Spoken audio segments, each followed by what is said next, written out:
ஓம் ஸ்ரீ சாய்ராம். எல்லோரும் இன்பற்றிருக்க நினைப்பதுவே இல்லாமல் வேறொன்றியேன் பராபரமே.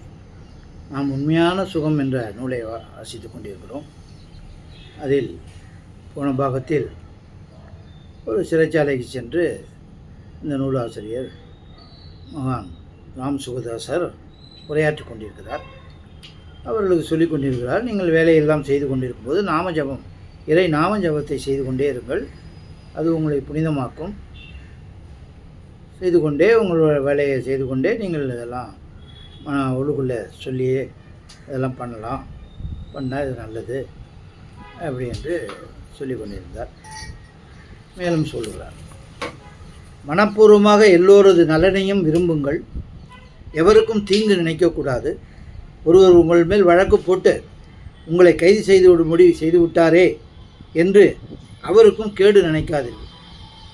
நான் செய்தாரே ஒருத்தல் அவர்னால நன்னையும் செய்து என்று திருவள்ளுவர் சொல்லிடுற மாரி ஒருத்தர் நம்மளுக்கு பண்ணிட்டாருன்னு சொல்லிட்டு திருப்பி அவங்களுக்கு தீங்கிழைக்கிறது, இதெல்லாம் ஒரு உயர்ந்த குணம், நல்ல குணங்கள். மகான்கள் அதுதானே சொல்லிக் கொடுப்பாங்க. ஏன்னா அவங்க அதை கடைப்பிடிக்கிறாங்க. நீங்களும் இப்படி இருங்க.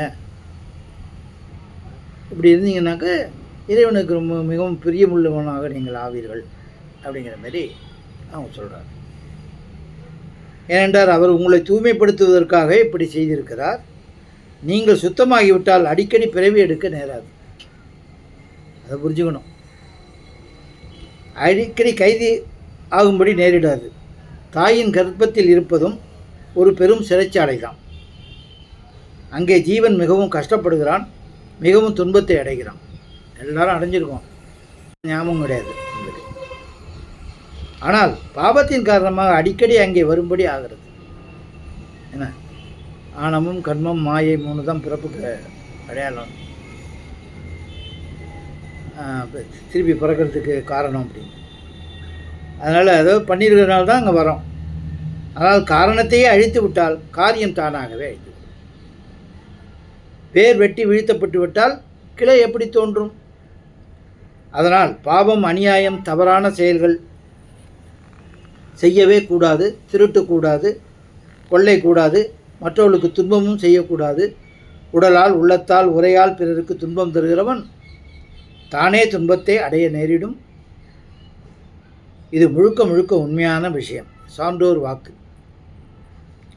விதை எப்படியோ மரம் அப்படி, மறுபடியும் மரத்திலிருந்து அதே விதை தான் வருகிறது. அதுபோல எவன் பிறருக்கு துன்பம் கொடுக்குறானோ அவன் துன்பத்தை அடைய வேண்டியதுதான். எல்லாரும் தெரிஞ்சது தான்.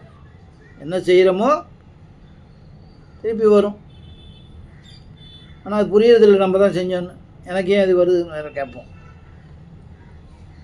பிறருக்கு துன்பத்தை கொடுப்பவன் உடனடியாக வேண்டுமானால் செவுக்கைத்தை அடையலாம். பிறகு செல்வத்தை கவர்ந்தவன் அப்போதைக்கு பணக்காரனாகி விடலாம். பிறரை கொன்றவன் அப்போது வேண்டுமானால் சந்தோஷப்படலாம். ஆனால் கடைசியில் துக்கத்தை அடையவே வேண்டும், தப்பிக்கவே முடியாது. பரமாத்மாவின் சபை தீர்ப்பு கூறும் களம், நியாயம் வழங்கும் இடம். இந்த இடத்தில், அதாவது மண்ணுலகில் பொய் புனை சுருட்டு செய்து மனிதன் தண்டனையிலிருந்து தப்பித்து கொள்ளலாம். ஆனால் பரமாத்மாவின் உலகில், அதாவது விண்ணுலகில் தப்பித்து கொள்ளவே முடியாது. அங்கே பொய் சாட்சி கூறுபவர் கிடைக்க மாட்டார். நமக்காக பொய் வழக்காட யாருமே கிடைக்க மாட்டார்கள். அங்கே அட்வொகேட் கூட கிடைக்க மாட்டாங்க. அங்கே தான் செய்த வினைகளுக்கு ஏற்ப தண்டனை அனுபவிக்க வேண்டியிருக்கும். நீங்கள் கொஞ்சம் எண்ணி பாருங்கள். மின் விசிறி சுழல்கிறது, மின் விளக்கு எரிகிறது, ஒளிபெருக்கியிலிருந்து சத்தம் எழும்புகிறது. இந்த வேலைகள் எல்லாம் மின்சக்தியினால் நடக்கின்றன.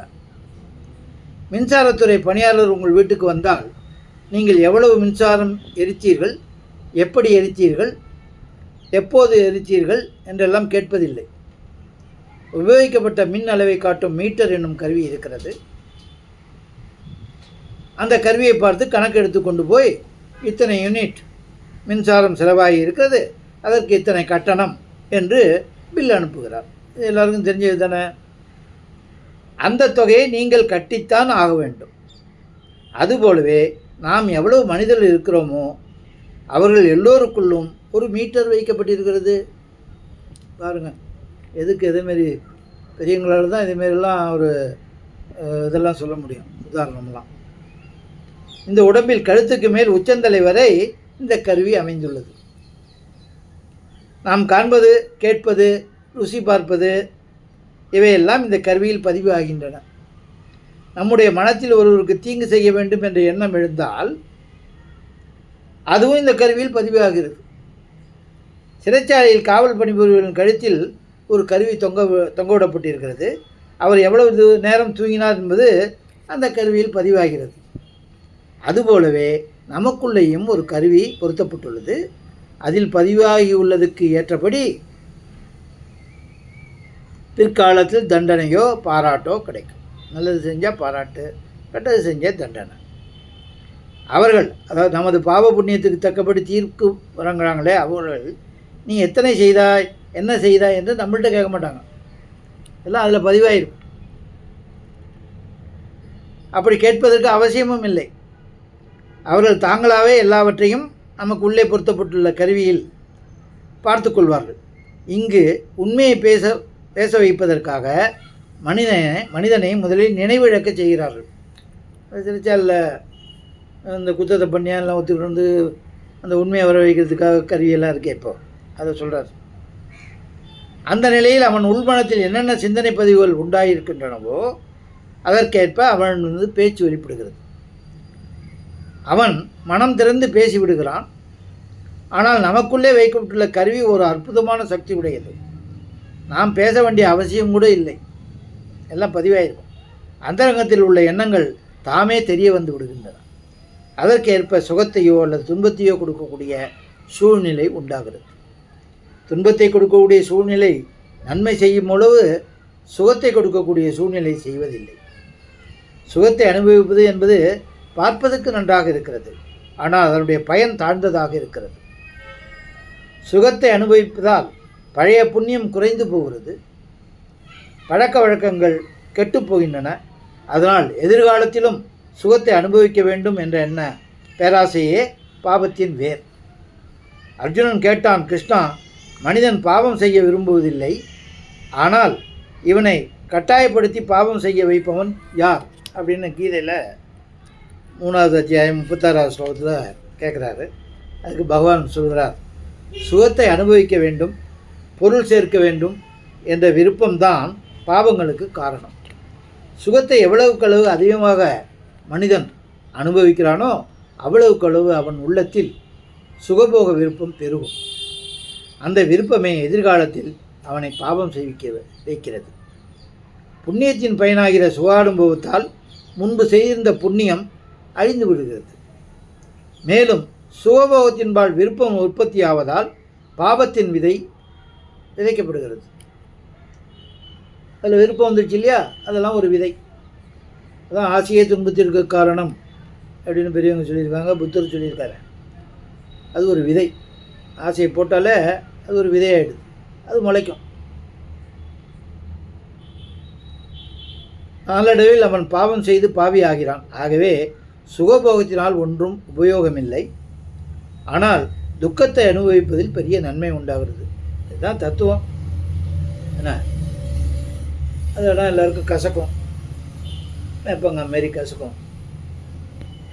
ஏன்னா உண்மை இல்லை, துக்கத்தை போய் இதுங்கிறாங்க அப்படின்னு அறியாமல் பேச வேண்டியதுதான். கடன் கழியுதான்னாக்கா ஒன்று பழைய பாவங்கள் அழிந்து போகின்றன, மற்றொன்று போகத்திலிருந்து விடுதலை ஏற்படுகின்றது. எப்படி என்றால், போகத்தை அடைவதற்காக நான் இந்த காரியம் செய்தேன், அதனால் துக்கத்தை அனுபவிக்க நேர்ந்தது. ஆகவே இப்போது அந்த மாதிரியான பாவங்களை செய்ய மாட்டேன் என்ற எண்ணம் தோன்றுவதால் அதுவும் தூயவன் ஆகிறான். இது செஞ்சதுனால எனக்கு இதுமாரி வருது அப்படிங்கிறது உள்ள தோணணுமா இல்லையா? அது தோணவே இல்லைன்னா ஒன்றுமே பண்ண முடியாது. அது தோணுறதுக்கு தான் இதுமாரி இதெல்லாம் கேட்கணும். நம்மளுக்கு தெரியாது சொல்லுவாங்க, அதை நல்லா வாங்கி கிரகிக்கணும், எண்ணி பார்க்கணும், அதுலேருந்து நம்ம கொஞ்சம் கொஞ்சமாக மாறணும் அப்படின்னு இந்த மகான் சொல்கிறார். இந்த பாகத்தை எதுவும் முடித்து பிறகு பார்ப்போம். ஓம் ஜெய் சாய்ராம்.